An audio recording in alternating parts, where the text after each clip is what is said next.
Olá, tudo bem? Sejam muito bem-vindos! Hoje a gente está aqui para falar um pouquinho sobre as políticas educacionais nos BRICS, mais especificamente sobre a Índia. Toda vez que vocês verem o meu rostinho, a gente vai estar falando sobre a Índia, tá? Esse trabalho ele faz parte de um projeto orientado na UFSC pelo professor Yuval Muller, e esse projeto ele trata justamente sobre os países dos BRICS, aproveitando que neste ano de 2025 a gente vai ter a cúpula dos BRICS no Brasil, então a gente está pegando várias questões linguísticas, e algumas curiosidades, alguns fatos sobre esses países, e fazendo uma série de vídeos. Então, cada pessoa da turma ficou responsável ou escolheu um dos países, e o meu foi a Índia, tá? Enfim, esse é o segundo vídeo de uma série de vídeos a respeito dessa temática. No primeiro vídeo, a gente já contextualizou o que seria política linguística, onde a Índia é situada, como funciona de fato a política linguística na Índia. A gente fez um histórico sobre a história da Índia. Então, se vocês tiverem mais interesse, quiserem conhecer isso mais a fundo, vocês estão convidados a darem uma passadinha lá.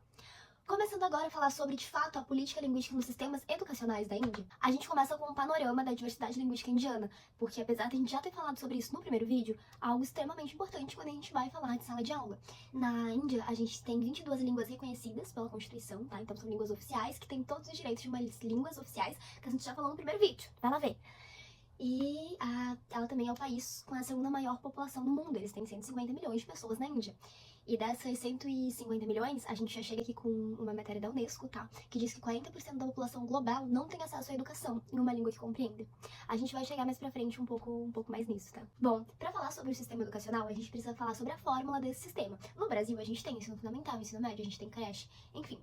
Na Índia, a gente tem essa divisão feita em 4 fases, e uma dessas fases é não obrigatória, tá? Então a gente tem o ensino pré-primário, que é o ensino não obrigatório, a gente tem o ensino fundamental, o secundário e o ensino superior. O ensino fundamental e o secundário, ele é subdividido em ciclos, tá? Então a gente tem o Fundamental 1, que abrange do 1º ao 5º ano, e atende crianças de 6 a 10 anos mais ou menos. A gente tem o Fundamental 2, que compreende o 6º e o 7º ano, para alunos de 11 a 12, e aí a gente tem o secundário, que ele vai do 8º ao 10º ano, tá? E ele é feito para jovens de 13 a 15 anos. Aí a gente tem o médio superior, que inclui o 11º e o 12º ano, que são para estudantes de 17 a 18 anos. Um aspecto muito importante, até mesmo crucial quando a gente fala desse sistema educacional da Índia, a existência de 3 tipos de escola, tá? Então a gente vai ter as escolas governamentais, administradas e financiadas, tudo certinho pelo governo local, tá?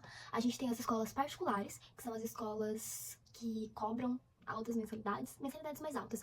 Por que mensalidades mais altas, Milene? Simples, porque a gente também tem as escolas particulares subsidiadas pelo governo estadual, tá? Que delas oferecem algumas mensalidades com valor aí mais acessível, justamente por serem subsidiadas. Essa diversidade de modelos educacionais, ela cria alguns desafios adicionais aí para essa implementação uniforme das políticas linguísticas, que a gente já vai chegar nessa, tá? A escala do sistema, ele é bem impressionante, assim. São mais de 664 mil escolas primárias, 110 mil escolas secundárias e 300 universidades, tá? Além de milhares de faculdades e institutos vocacionais, que são tipo uns cursos, pelo que eu entendi. Gerenciar a política linguística nessa escala é um puta de um desafio, gente. Aula pra caramba, gente pra caramba. Quanto mais gente, mais difícil vai ser, né? Enfim, infelizmente, tá? A estrutura pública indiana, ela enfrenta sérios problemas estruturais. Então, ela tem salas superlotadas, mais de 35 alunos por turma. Isso em média, tá? Falta material didático, falta de professor, né? E isso, querendo ou não, impacta e compromete significativamente a educação, né? A qualidade da educação e a implementação efetiva dessas práticas de políticas linguísticas. Bom, na imagem aqui desse slide, eu trouxe pra vocês, tá, um gráficozinho que mostra mais ou menos pra gente como é que funciona essas linhas das idades, tudo bonitinho que nem eu vim falando pra vocês, tá? Vocês podem pausar, dar uma olhada com calma, ou podem voltar no vídeo também, que vocês vão me ver explicando de novo. Bom, quando a gente fala sobre a educação de um país, a gente consegue não falar sobre a constituição desse país, visto que, até onde eu saiba, todos os países possuem a sua educação baseada na Constituição de determinado país. Mesmo que às vezes a Constituição fale alguma coisa e o país não consiga cumprir. Mas enfim, papo pra daqui pra frente. No primeiro vídeo, a gente também trouxe alguns artigos da Índia, os que falam sobre a língua e sobre a política linguística. E pra quem assistiu aquele primeiro vídeo, vai ver que sim, alguns artigos vão estar se repetindo aqui, porque quando a gente fala sobre a educação de um país, a gente tá falando sobre a criança desses países, ou os jovens, ou os adultos desses países. E essas pessoas, são seres humanos que utilizam da fala, em sua maioria, para se comunicar. Então a gente tem sim a língua como um tópico importante quando a gente tá falando de educação, tá? Então a gente começa aqui apresentando pra vocês o artigo 29, que ele é fundamental porque ele garante que qualquer grupo de cidadãos com língua, escrita ou cultura distinta tem o direito de preservá-las, tá? Constitucionalmente, a Índia fala isso. Mais importante ainda, tá? Esse artigo proíbe expressamente a discriminação do acesso à educação por motivos linguísticos e estabelece que, abre aspas, nenhum cidadão poderá ter sua admissão recusada em qualquer instituição educacional mantida pelo Estado ou subsidiada por fundos públicos unicamente por motivos de religião, raça, casta ou idioma. Lembram da casta que a gente comentou bastante no primeiro vídeo? Ela reaparece aqui, gente. Se você não sabe, vai ver o primeiro vídeo, já te mandei lá ver, por que não tá vendo ainda? Depois a gente tem o artigo 30, que ele complementa essa proteção e garante às minorias linguísticas o direito de estabelecer e também administrar os próprios espaços, as próprias instituições educacionais onde serão faladas as suas línguas. Outro artigo bem relevante para nossa discussão é o artigo 350-A, que estabelece a obrigação dos estados de fornecer educação de língua materna no nível primário para crianças pertencentes a grupos minoritários. Isso sempre vai acontecer? Não, gente. Muitas vezes a escola arranja diversas desculpas para não fornecer, né, essas aulas, e aí as diversas desculpas são realmente diversas. Às vezes eles falam, pô, não tem aluno suficiente, eu não posso pegar um professor para dar aula para 2 alunos, porque daí um aluno tá, sei lá, na primeira série, o outro aluno tá na segunda, e aí vai indo e quando se vê, não, esse aluno nunca teve um aprendizado em contato com a aula dele, com a língua dele, tá? Toda vez que a gente comenta sobre essa questão, eu lembro muito de uma série que eu assisti, que é uma série bem famosa, vocês provavelmente conhecem também, que é a Modern Family. E nessa série a gente tem a Glória, que ela é uma imigrante latina, né, ali do México, e ela mora nos Estados Unidos. E ela vira pro marido dela uma vez e fala, cara, você acha que eu sou burra? Mas eu não sou burra. No meu país eu sou inteligente, na minha língua eu sou inteligente, eu só não sei usar a sua língua. E, né, pelo que a gente encontra de relatos, muitas vezes algumas crianças sofrem um pouco com essa questão, justamente porque elas não conseguem ter um desenvolvimento, né, numa língua que não é a língua delas. De todas essas leis que a gente tem aqui, a mais recente é uma lei de 2009, a Lei do Direito das Crianças à Educação Gratuita e Obrigatória. Ela reforçou, né, esses princípios que a gente já tem na Constituição, que a gente já comentou aqui, garante a educação primária, gratuita e obrigatória para crianças entre 6 a 14 anos, e também exigia, né, que os estados fornecessem comitês de gestão para escolas administradas por minorias linguísticas. Esses fundamentos legais estabelecem uma base, um substancial teórico muito bom, tá? Para a questão de proteção de diversidade linguística na educação. No entanto, né, como a gente comentou aqui, como a gente ainda vai ver mais pra frente, a implementação dessas práticas é complicado. Ai, Milene, por que é tão complicado? Simples, porque a implementação das políticas linguísticas na Índia, ela depende de uma estrutura extremamente complexa, uma estrutura administrativa, tá bom? Que opera em muitos níveis, tá? No nível federal, começando, a gente tem o Ministério da Educação e o Comissário para Minorias Linguísticas, que supervisiona a proteção dos direitos linguísticos das minorias, né? Como o próprio nome diz.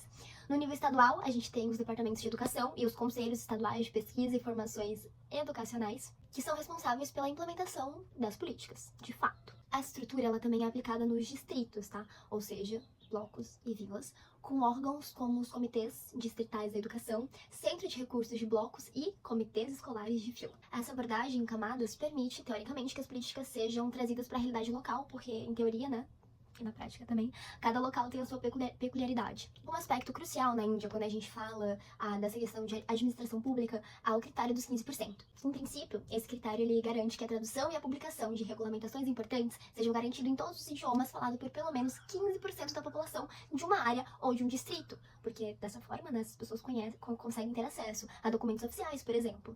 Enfim, além disso, os municípios eles podem declarar uma língua cooficial em um determinado distrito onde um grupo minoritário constitua pelo menos 15% da população. Essa política aqui é a política que garante o aprendizagem de 3 línguas que a gente já estava falando. No âmbito educacional, existe a regra dos 10/40. Essa regra, basicamente, ela diz que basta uma solicitação de 10 a cada 40 alunos para que o Estado seja obrigado a fornecer uma instrução em um determinado idioma. A gente já viu isso onde? Na Constituição, exatamente. Mas, assim como lá, é que isso às vezes acontece. Lá, eles podem alegar que não tem aluno que chega. Nesse princípio aqui, eles podem alegar que eles não encontram um professor tão capacitado para poder dar aula. Acontece. Aí agora, a gente chega numa parte que eu gosto muito, que ele seria quase como o pilar, o centro de todas essas políticas educacionais que a gente tá vendo, tá? Que seria a fórmula linguística trilingüe da Índia, tá? Ou a fórmula das 3 línguas. Ai, Milene, o que seria isso? A fórmula das 3 línguas, ela é composta pela língua materna do Estado, o inglês e o hindi. Agora, você me pergunta, Milene, mas o hindi não é a língua materna de alguns estados? É sim, você tá certo. Por isso, tá, nestes casos, a língua que se passa a ser ensinada no lugar do hindi a qualquer outra língua indiana moderna, beleza? Aí eu trouxe uma tabela aqui pra gente super bacana. Se vocês darem uma olhadinha nela, a gente tem os estados, a língua oficial desse estado, a língua materna, a segunda língua e a terceira língua. E aí a gente tem ainda alguns outros dados muito interessantes que eu acho relevantes de trazer pra vocês, tá? O primeiro deles é que, segundo algumas pesquisas governamentais, 92,7% das escolas primárias indianas oferecem a educação da língua materna dos alunos e cerca de 60 línguas são ensinadas nas escolas primárias, tá? E o maior desafio que se mostra nessa fórmula trilingüe é a escassez crônica de professores qualificados para ensinar em muitas línguas, gente, porque não é uma coisa tão simples, principalmente quando a gente fala dessas línguas minoritárias. É realmente difícil encontrar professores para essas línguas. A produção de materiais didáticos também é algo complexo e é algo que acaba custando bastante dinheiro, tá? E também disso, muitas escolas, em específico as rurais, carecem de uma infraestrutura básica necessária para implementar esses programas multilingües de uma forma mais eficaz. Como destacado num relatório recente da Unesco de 2025, que vocês vão ver mais pra frente, abre aspas, a educação multilingüe baseada na língua materna é fundamental para a inclusão de qualidade e aprendizagem. Quando as crianças elas são educadas em uma língua que não compreendem plenamente, o seu desenvolvimento vai ser prejudicado, gente, não tem como. A autoestima e os resultados educacionais dessa criança também vão ser prejudicados. Não tem como você dizer que não vão ser, entendeu? E aí eles frisam muito nesse documento na tecla de como isso é importante que não ocorra. Vamos passar agora para o nosso sétimo slide, que é da teoria à prática, obstáculos e limitações. Bom, a gente já rodeou a nossa apresentação inteira falando um pouco sobre isso, então agora a gente vai entrar um pouquinho mais a fundo. Bom, a gente começa vendo que tem de fato uma disparidade, que a gente comentou, como eu disse, até o decorrer dos pontos apresentados no vídeo, entre o que está na Constituição e o que de fato acontece. Apesar de proteções constitucionais abrangentes, a gente tem apenas grupos linguísticos com aproximadamente 1 milhão de falantes, assim, para dizer o mínimo, que consegue se beneficiar plenamente dessas disposições que a Constituição oferece. As línguas com menos falantes, frequentemente, elas ficam marginalizadas no sistema educacional. E aí, a gente lembra que o conceito de marginalizado é esse, é posto às margens. Não é, não existe. Existe, mas tá ali e geralmente não tá sendo vista com bons olhos, tá? A gente até tem isso em Calvé, que se chama glotopolítica, que é esse rolê de uma língua ser vista como mais relevante, mais importante que outra. Há quase uma hierarquia linguística. O que a gente ainda não comentou foi sobre essa falta de professores, essa abstenção de professores que, basicamente, 25% dos professores em um dia decidem não ir dar aula por diferentes motivos, tá? E aí também a gente tem a formação inadequada desses professores, principalmente quando a gente fala sobre línguas minoritárias, porque desse sistema, né, que trabalha com tantas línguas, se torna muito mais complexo. 50% dos alunos de 10 anos não conseguem ler um texto simples, e aí a gente consegue levantar algumas hipóteses aqui, como o que a gente acabou de comentar, né, da fala da Unesco, de que isso acaba chegando nessas crianças que não conseguem ter o ensino da sua língua materna, sabe? E aí a gente tem um ponto que eu queria ter trazido pra vocês na fórmula trilingüe, mas eu decidi colocar aqui, porque eu não sei, eu fiquei curiosa pra ver como vocês pensaram nessa fórmula trilingüe, porque quando eu vi ela eu falei, caralho, que massa, que incrível, puta que pariu! E aí, quando eu fui pesquisar mais, eu falei, gente, mas eu já fiz uns 2 trabalhos falando que tão pouca gente fala inglês na Índia, mas se aprende na escola. E aí eu faço um parênteses aqui pra gente, né? A gente também aprende inglês na escola. E eu não sei se você sabe inglês, mas eu não sei. Enfim, a gente tem esse dado aqui muito importante, muito alarmante, que somente 10% da população indiana, o que corresponde a 125 milhões de pessoas, sabe falar inglês. Vocês entendem, de novo, que inglês é a língua constitucional deles? Agora, falando um pouquinho sobre o livro que eu apresentei pra vocês no nosso primeiro vídeo de Calvé, a gente tem um pouquinho sobre uma ecologia linguística na Índia muito forte. Aqui a gente tem, vocês estão vendo no nosso slide, o hindi, o inglês e línguas estaduais como as maiores bolinhas, tá? Essas bolinhas maiores desse diagrama, elas representam quem tem mais força, querendo ou não, né? E aí essa força não é uma força que, tipo, nossa, nasceram com essa força. Não, gente, foi uma construção, tá? Essas línguas, elas são vistas como maiores, elas se desenvolveram mais, provavelmente por políticas implantadas dentro da Índia, tá? E aí, depois delas, a gente tem as línguas minoritárias, que são menores por serem línguas minoritárias, e abaixo ainda, reprimida por essas línguas minoritárias, com menos direitos ainda, a gente tem essas línguas tribais. A ecologia linguística é muito interessante. Sabe por quê? Sabe quando você está estudando biologia, e aí você aprende sobre ecologia, desenvolvimento das espécies, e piriri pararó? Basicamente isso que a gente aplica nessa ecologia das línguas. Então a gente tem as línguas que têm uma força maior e são vistas socialmente como algo de mais prestígio ou de menos prestígio, a evolução dessa língua, como é que ela aconteceu. Isso não significa que uma língua seja melhor ou pior do que outra, mas mostra que a sociedade atribui valor diferente para essas línguas, tá? Depois a gente tem bem interessante aqui, gente, o relatório da Unesco, que a gente já tinha comentado sobre ele também, mas não tão a fundo, né? Esse relatório da Unesco, ele é um relatório bem recente, ele foi publicado agora em 2025, e ele oferece algumas perspectivas muito valiosas para contextualizar a experiência indiana no cenário global.